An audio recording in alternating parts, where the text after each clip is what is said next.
On a eu envie de collaborer, je pense, à 2 égards.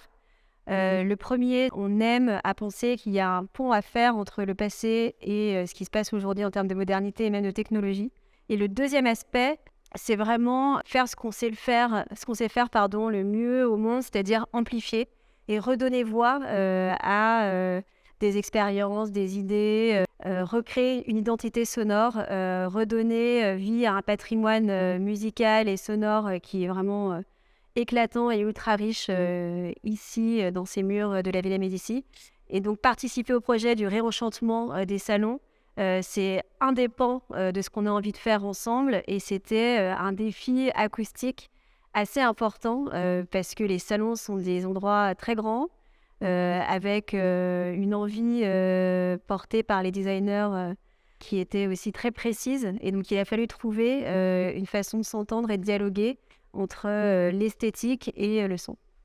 L'idée était de pouvoir améliorer l'acoustique en fait du lieu.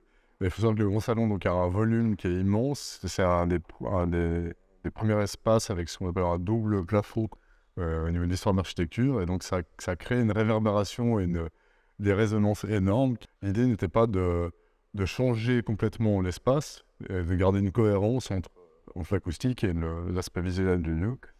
Après, justement, un certain nombre de mesures, de simulation, etc., on est arrivé à la conclusion qu'en ayant environ 60 mètres carrés de traitement spécifique, on arriverait à améliorer grandement l'acoustique. Et à partir de là, donc cette contrainte, c'est devenu une contrainte en fait pour les designers qui devaient trouver une solution pour avoir 60 mètres carrés de traitement cachés derrière des tapisseries.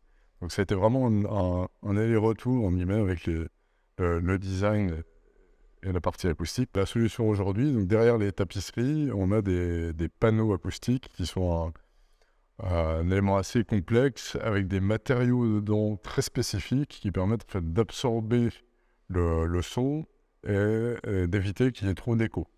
Les premiers musiciens qui ont pu venir essayer ont tout de suite senti la différence, donc on est content du résultat aujourd'hui.